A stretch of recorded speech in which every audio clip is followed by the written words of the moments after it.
Hello there, welcome to Prime Sports with me, Razak Musbao. Now, tonight, the President, Nana Addo Dankwa Akufo-Addo, has tasked the Ministry of Youth and Sports and the local organizing committee of the Africa Games to deliver an outstanding edition of the competition in its 57-year history. The President gave this directive earlier today during the official inauguration of the Borteyman Sports Complex, one of the primary venues designated for the Games, scheduled between March 8 and 23, 2024. Now, the commissioning event also marked the commencement of the 25-day countdown to the competition's kickoff. My colleague Victor Achutamaklo was at the event today and came through with this report. President Akufo-Addo has commissioned the Borteyman Sports Complex, the main game center for the Accra 2023 African Games.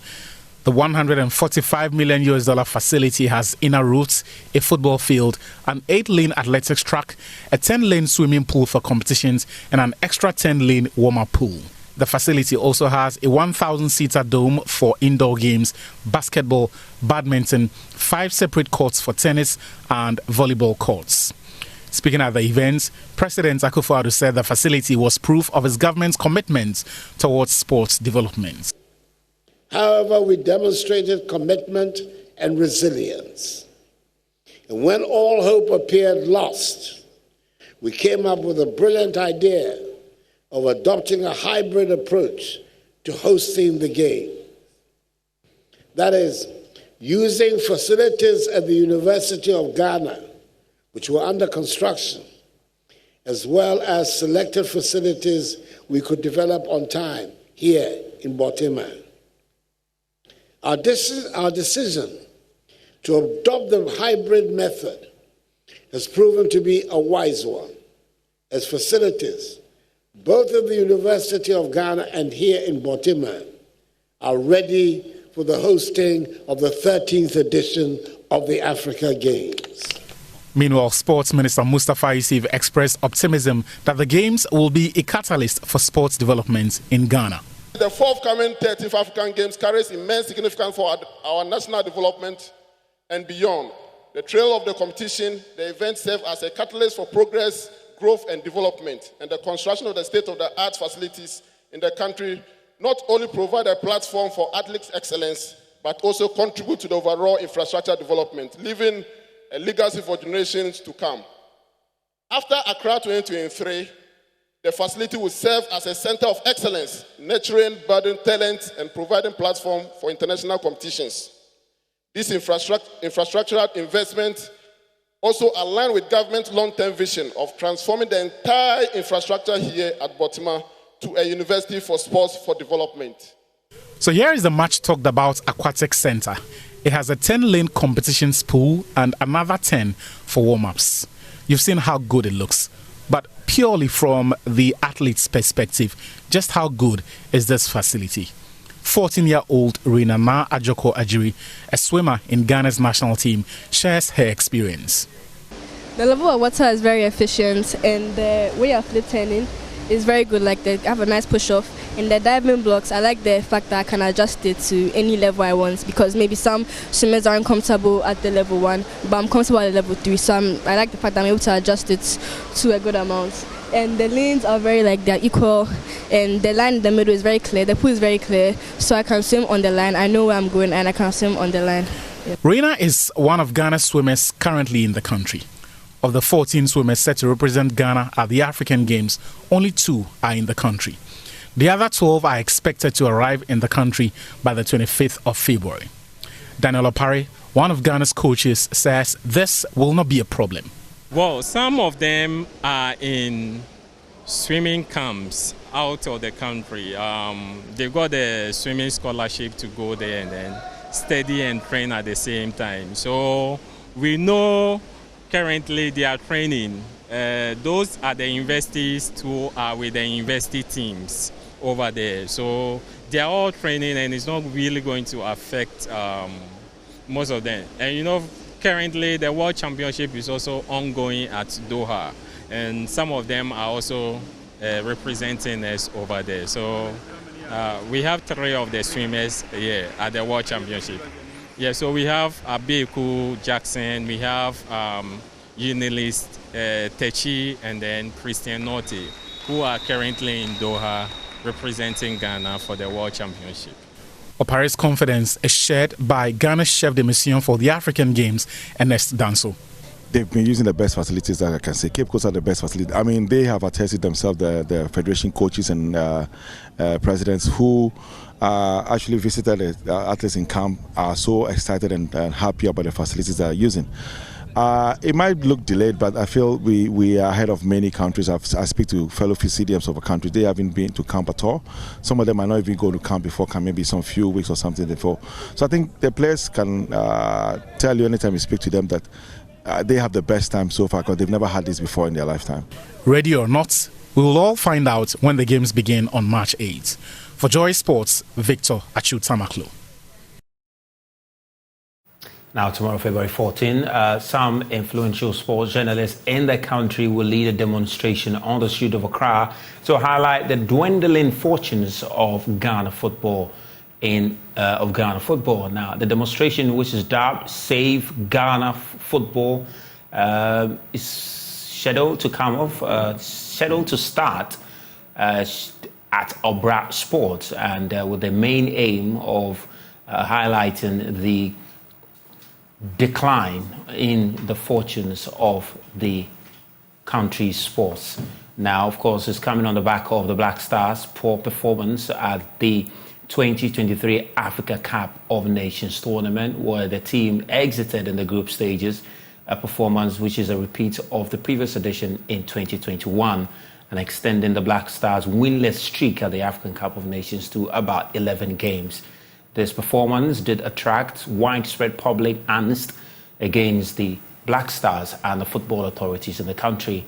And Veronica Komi is one of the conveners alongside Sadiq Adams and a number of other senior sports journalists who will be converging at the Obra Sports for that all-important event tomorrow. So you can make a date and join them to express your concerns about Ghana football, and with the hope that the authorities and the stakeholders will lend a listening ear and address the concerns that will be raised.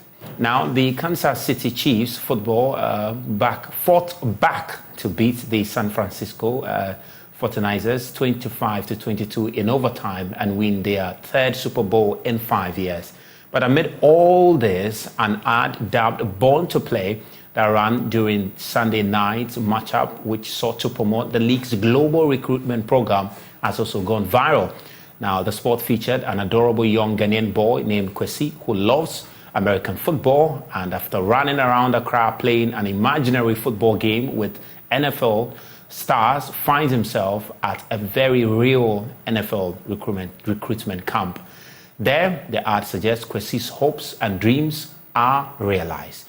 We'll bring you a recap of that ad, and after that, we'll speak to the team from NFL Accra based in Ghana, who have been championing this cause. Yeah. So that's the ad that has gone viral and got a lot of people smiling. Of course, if you have not seen it the first time you're seeing it, of course, you were brimming with smiles as I was here in the studio. Well, in studio with me to expand the conversation on the NFL's objective to expand the sport down here in Africa and even Ghana is Hamza Jibril, is Vice President, Ghana American Football and Ghana American Football coach, and of course he's been leading the team. He also came here with Abdul Razak Isa, who is also part of the team, General Secretary of the team here in the studio. But Hamza Jibril is here for some real insight into this. This was a really nice ad, really nice one. It's gotten everybody talking. Exactly, and that's the main point. You know, for the advert to, you know, give hope to Ghanaian youth, people who want to play American football. And, as a last count, so we had about 125 African players in the league, some with direct connection to Africa, others with just, you know, just of African origin. At least 15 African countries are represented in the NFL. We have some really nice Ghanaians there. Yeah, exactly. Of course, you know, really nice. But in terms of the sport and the objective to expand it to Africa, what is the state at the moment? How have you been able to advance this objective thus far? Okay, so the number one, we have in collaboration with the NFL, Ghana American Football Federation have a program called NFL Flag Football in Schools program. That was the program we had, and we, last, a week ago we came. So this program goes, what do you call it? This program is being, what do you call it? It's being used. It's being used to, get kids to explore flag football, and then hopefully continue to play tackle football, and then also with this advert, with the help of the flag football in schools, and there's even support from Philadelphia Eagles, because we also have Philadelphia Eagles who are also working from Ghana, help the two, the project to move forward. So you have Philadelphia, Ghana supporting with community engagement, and then you also have a program in schools that we expose more kids to play flag football. And these two are working hand in hand, that is helping us to make progress in terms of showcasing Ghanaian talent abroad. It's interesting. And of course, talking about the NFL, it's something that came up, I think it was the last year or last 2 years, when the vice president hosted a team, the NFL Africa, and some of the players also came around, met the vice president, and the conversation started from there. People were a bit skeptical. NFL, even football, we are not seeing top. NFL is coming now. But then, what it has shown is that there's a real potential in that area. That young people can not only dream about playing football, they actually can also dream about playing American football, like we've seen there. And the potential is wide. Just speak to me a bit also about the potential in the NFL, for which parents should actually become interested and willing to allow their kids to explore the sport. On the back of the success of the NFL flag football program in schools, so far we are doing it on the local level. So it's in Accra. Our hope is that with the help of our stakeholders, we'll move it to the national level. So it spreads across all the 16 regions of Ghana, and then get the kids, to see what's possible. You understand? So exactly the point that the vice president was very active in supporting this program to grow. You understand? We are very grateful for the support so far, and we hope to see sustained support so that the game spreads across the country, and then get to where we all want it to get. Where and the sport is where to get more professionals coming from Ghana. Instead of the other African countries. It's very important. Very important. Because, I'm just looking at it. You go to the north of our country, in fact, every facet of our country, and you can find young people who can really play this ball very, very well. It's true. Very well, because I'm thinking if I had seen this early, maybe I might just been there for a while now. You are right. I remember when we met the vice president too, I think 2 years ago before we left, he talked about the opportunity that if he had the opportunity of this game in his time, he would have been part of the the sport. So it's the same thing with all he need with this sport is athleticism.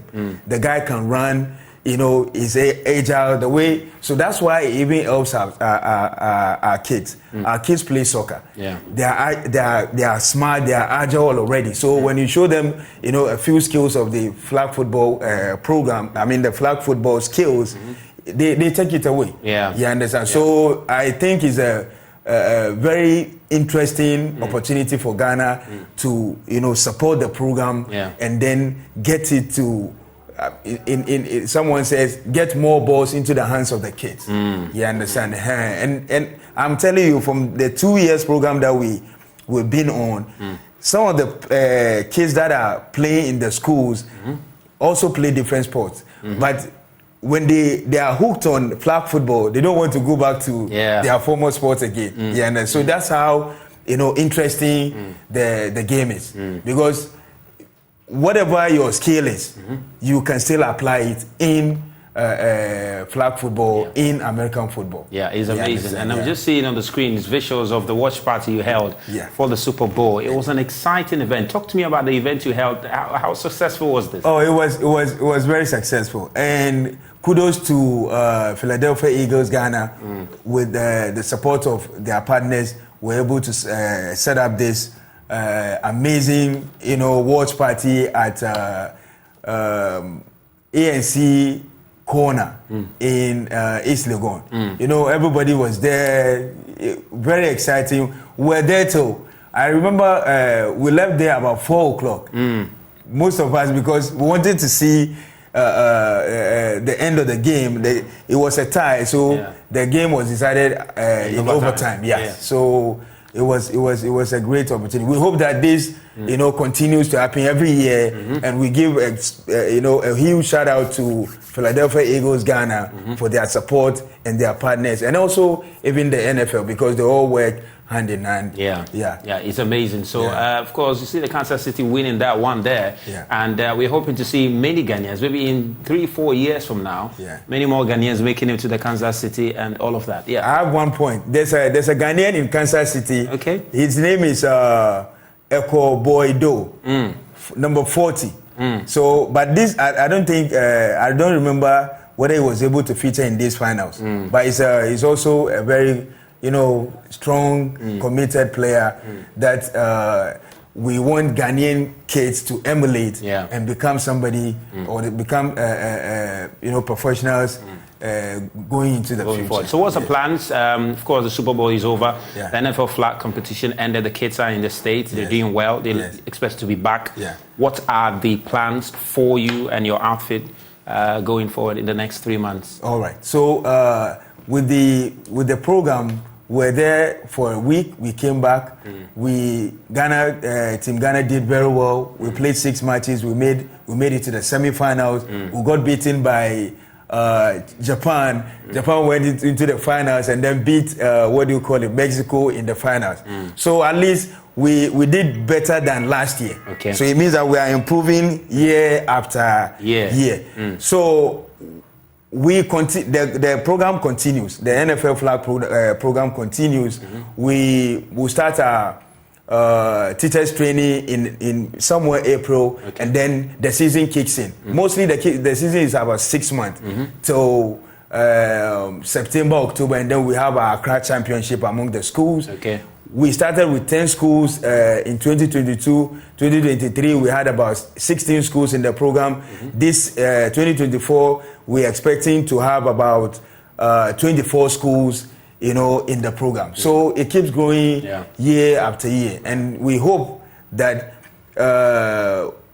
this program is able to be replicated or expanded to other regions of Ghana, so that all the kids in the country are able to enjoy the game they love. Amazing stuff. That's been Jibril. He's passionate about the game, and here at Joyce, we're also going to do everything we can to keep supporting them and get NFL flag football at every corner and every community, because there's so many young people that have the potential to make it all the way to the NFL. And of course, we are very confident that in 10 years from now, the fruits of all of these investments will be seen on the world stage when we see these young Ghanaians play in the Super Bowl in 10, 20 years from now. My name is Razak Musbah. Thank you so much for coming to the studio. We appreciate it very much. Thank you. That's all we have for you on Prime Sports tonight. We'll be back same time tomorrow at 8:30. The Champions League games are underway. Manchester City versus Copenhagen. Manchester's leading 1-0, and Real Madrid and Leipzig game also underway. Join us on Hits FM, where we'll bring you their conversations.